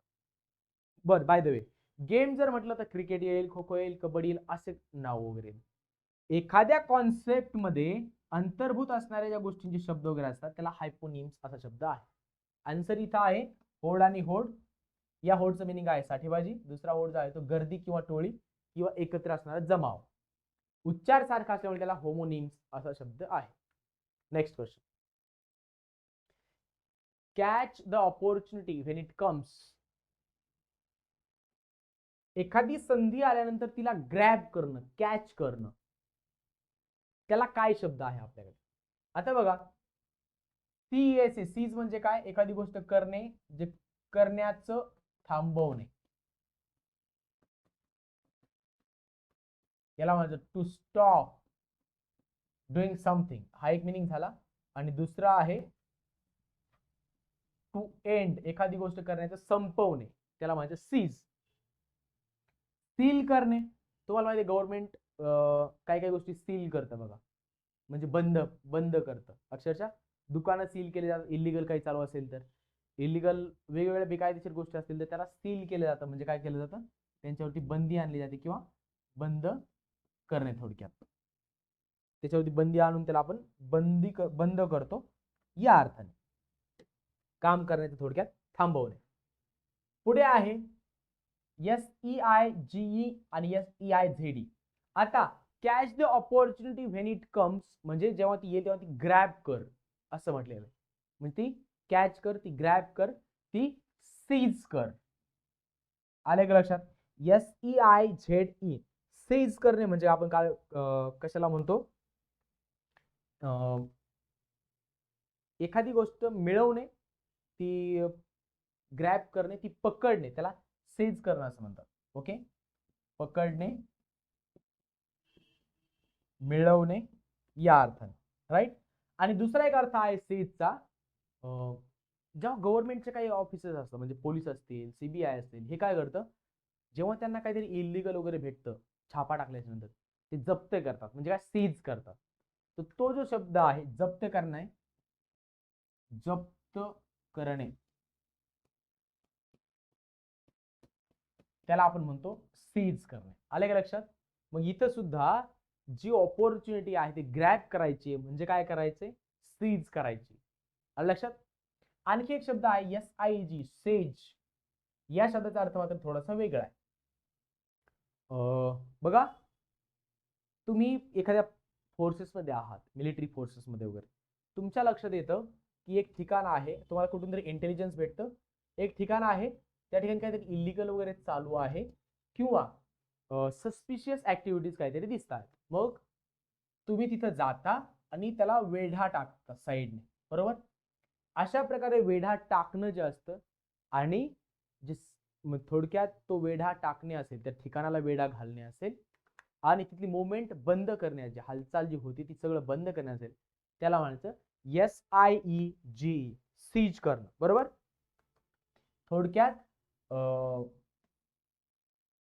वेढा टाकणे किंवा एखाद्या ठिकाणाला घेराव घालणे, त्याला म्हणायचं SIEG, सीज. इथपर्यंत क्लिअर आहे? नेक्स्ट 3 क्वेश्चन्स पाहूया. Choose the most appropriate option from the following to complete the sentence. Again, sentence मध्ये दिलेल्या रिकाम्या जागी ऑप्शन्स नुसार आपण हा क्वेश्चन इकडे घेतलेला आहे. टेक्निकल प्रिलिम्स 2022 चा प्रश्न आहे. आता बघा, ऑल्टर्स म्हणजे काय, आपण ज्याला चेंज म्हणतो, बदल करण्यावाला. ऑल्टरनेटिव्ह म्हणजे काय, विकल्प. माझ्याकडे 4 विकल्प आहेत, माझ्याकडे 4 ऑप्शन्स आहेत, OPTIONS, ऑप्शन्स, बरोबर, ऑल्टरनेटिव्ह किंवा ऑप्शन असं म्हटलेलं आहे. विकल्प असणे 1 2 3. मी एकतर MBA करेल, मी CA करेल किंवा मग मी मेडिकल साईडला जाईल नंतर. हे माझ्याकडे ऑल्टरनेटिव्ह आहेत, माझ्याकडे ऑप्शन्स आहेत. ऑल्टरनेटिव्ह या शब्दाचा अर्थ आहे ऑप्शन्स. आता बघा, ऑल्टरनेट्स आणि ऑल्टरनेटली या दोन शब्दांचा अर्थ आहे ज्याला आपण म्हणतो एकाडेक. बरोबर, जसं तुम्ही पाहिलं असेल काही काही ठिकाणी रस्त्याच्या कडेला जी पार्किंगची सुविधा असते ना, ती दिलेली असते बघा. काही ठिकाणी लिहिलं असतं सम तारखेस. बरोबर, मराठीमध्ये लिहितो मी. सम तारखेस म्हणजे काय, 2 4 6 8. आणि दुसरं असतं विषम तारखेस. तिथं तुमचं मग 1 3 5 7 असं लिहिलं असतं. म्हणजे बघा, 2 नंतर 1 सोडून 4 आहे, नंतर 5 सोडून 6 आहे, 7 सोडून 8 आहे, 1 सोडून 1 एकाडेक. सोमवार, बुधवार, शुक्रवार, रविवार, मंगळवार असं 1 सोडून 1 जे आहे ना, त्याला आपण म्हणतो ऑल्टरनेट. असा एक शब्द आहे बरं का, ALTERNAT. ऑल्टरनेट हा झाला मुख्य शब्द. याच्यापासून यस जोडलाय म्हणजे हा सिंपल प्रेझेंट टेन्स मधलं वाक्य आहे. आणि ऑल्टरनेटली हा ऍडव्हर्ब केलेला आहे. कळालंय, ऑल्टरनेटली. आता आपल्याला she dash dash between cheerfulness and deep despair असा शब्द आहे. आता बघा, ती काय करते किंवा कशी आहे असं सांगताना त्यांना एक शब्द वापरायचा आहे. मग ऑल्टरनेट्स वापरावा की ऑल्टरनेटली वापरायचा हे महत्वाचं. दोघातूनच एक सिलेक्ट करावं लागेल आपल्याला. वाक्याच्या सेन्स नुसार इथं आपल्याला पाहिजे वर्ब. बरोबर, कारण वर्ब दिलेला नाहीये. मग आपण डायरेक्टली ऍडवर्ब घेऊन चालणार नाही, आपल्याला अगोदर वर्ब घ्यावा लागेल. मुख्य म्हणजे शी alternates between cheerfulness and deep despair असं जर म्हटलं तर आपल्याला हा वर्ब तिथं बसवता येतोय. म्हणून करेक्ट जो ऑप्शन असेल तो ऑल्टरनेट्स असेल, ऑल्टरनेटली नाही. कळालं का, 2 दिलेत बघा, मिनिंग एकच आहे, पण मग वर्ब घ्यायचा का ऍडवर्ब घ्यायचा हे कळायला पाहिजे की नाही. वाक्याच्या अर्थानुसार कळायला पाहिजे. अरे मेन वर्बच नाही तिथं, म्हणजे मेन वर्ब घेण्याची आवश्यकता आहे. शी ऑल्टरनेट्स बिटवीन चेअरफुलनेस म्हणजे काय, प्रचंड ऊर्जा असणे किंवा आणखी ज्याला असं म्हणता येईल की ऊर्जा असणे, उत्साह असणे, त्याला चेअरफुलनेस म्हटले. अँड डीप डिस्पेअर म्हणजे प्रचंड नैराश्य. या दोघांच्या मध्ये शी ऑल्टरनेट्स अशा अर्थाने त्यांनी सांगितलेलं आहे बघा. कधी चेअरफुलनेस असतं, कधी प्रचंड नैराश्य असतं असं म्हणायचं त्यांना. कधी हे कधी ते, ऑल्टरनेट एकाआधी एक म्हणतो ना तशा अर्थाने. मग तिथं करेक्ट आन्सर असं राहिलं असतं आपलं alternates. Next question.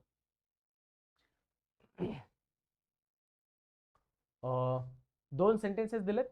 Departmental ASO 2022 ला अशा प्रकारचा प्रश्न विचारलाय. आता बघा बरं का, मात्र त्यांनी सांगताना काय सांगितलंय, choose the best option to fill in the blanks with the same word. एकच वर्ड दोन्ही ठिकाणी बसवायचं. बघा, her poetry has a great deal of political dash dash. He had to be dash dash with third place. आता बघा, 4 शब्द आहेत, 4ही शब्द ते पाहून घ्यायचे. खरं तर आता हाही जे 4 शब्द आहेत ना, पुणे इंग्लिश क्लबच्या ऍप्लिकेशन वरती, नॉट ऍप्लिकेशन वरती, पुणे इंग्लिश क्लबच्या आपल्या टेलिग्राम चॅनललाच जेव्हा जेव्हा हे याची तयारी करणं चालू असतं, स्लाइड्स बनवणं वगैरे, त्यावेळी येणारा महत्त्वाचा कॉन्टेंट हा टेलिग्राम चॅनलला शेअर केला जातो. अधूनमधून चॅनल आपल्या टेलिग्राम चॅनलला येणारा जो कॉन्टेंट आहे तो सुद्धा पाहत चला पुणे इंग्लिश क्लबच्या टेलिग्राम चॅनलवरती. ओके, आता बघा, एक शब्द आहे कॉन्टेंट, CONTENT. आणि पहिला आहे कॉन्टेंट, CONTEND, कॉन्टेंट. दुसरा आहे कंटेंट, तिसरा आहे कॉन्टेंट्स आणि चौथा आहे कॉन्टेंट. आता बघा, चला 4ही शब्दांचे मिनिंग थोडक्यात तुम्हाला सांगतो. आता पहिला जो आहे ना कॉन्टेंट, याचा अर्थ असतो विरोध करणे किंवा वाद करणे, म्हणतो ना आपण भांडण करणे, विरोध करणे किंवा वाद करणे, वाद घालणे. Okay, content. दुसरा शब्द आहे कंटेंट. कंटेंटचा अर्थ आहे की एखाद्या गोष्टीमध्ये इन्क्लूड असणे किंवा एखाद्या गोष्टीचा भाग असणे. गिव्ह मी अ सेकंड, मी तुम्हाला ते लगेच एक्सप्लेन करतो. 4ही शब्दांचे इंग्लिश मिनिंग तुम्हाला जसे तशी लिहून देता येतील आपल्याला. कंटेंट बघा, to hold or to include something within.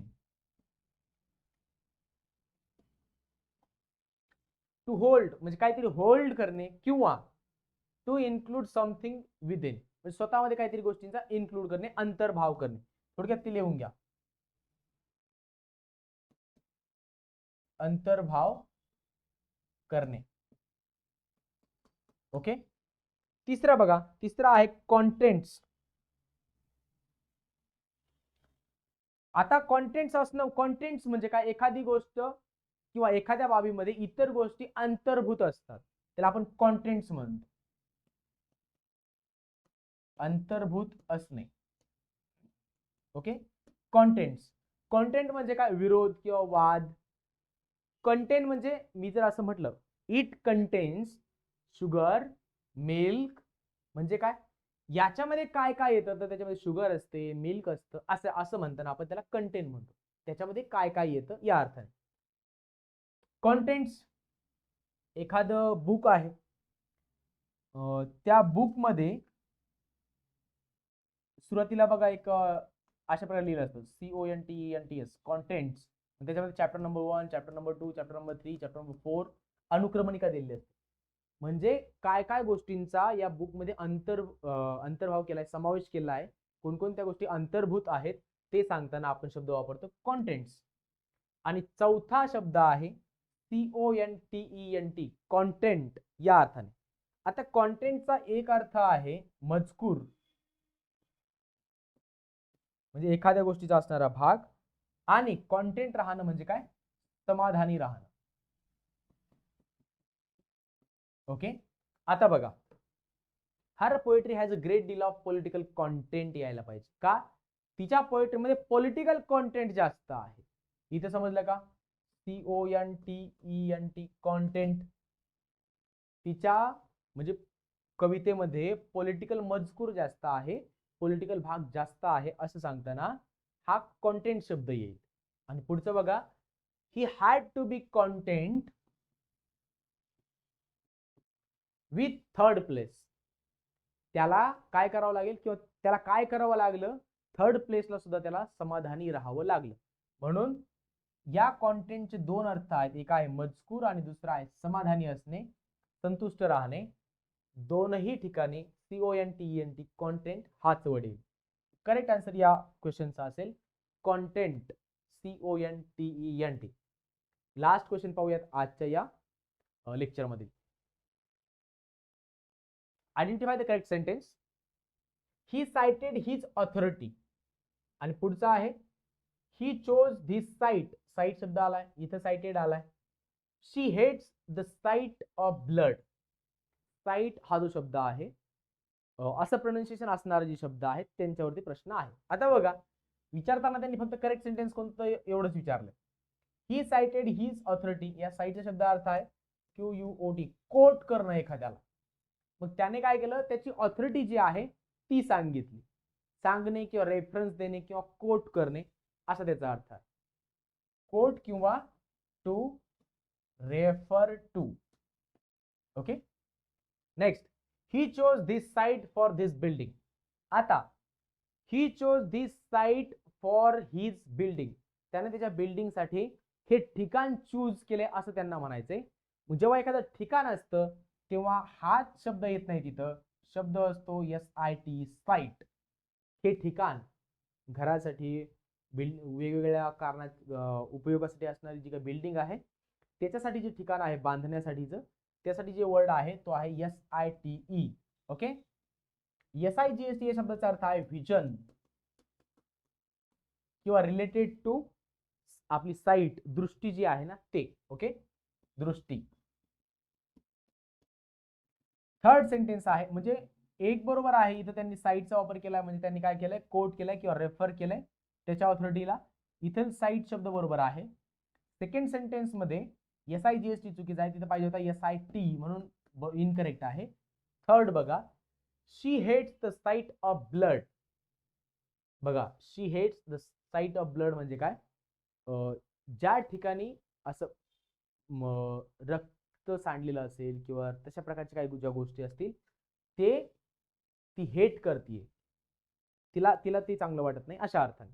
मग इथं साईट SIT ते काय ठिकाण वगैरे नाही बघा, त्यांना ते दृश्य जे आहे ना त्या संबंधी बोललं गेलं. दृश्य, तशा प्रकारचं दृश्य.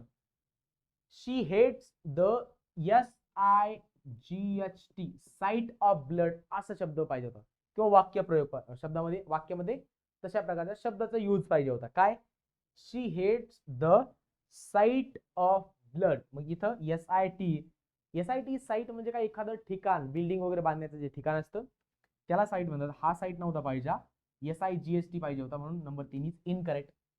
त्यांनी करेक्ट विचारला होता, ओनली ए इज करेक्ट, एवढाच काय असणार आहे, करेक्ट असणार आहे.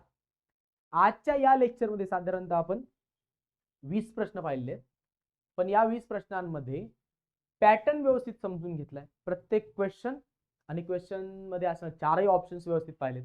आणखी 2 लेक्चर्स आपण होम फोन्स वरती घेऊयात, जेणेकरून तुमचं व्यवस्थित आकलन त्याच्याविषयी बनून जाईल.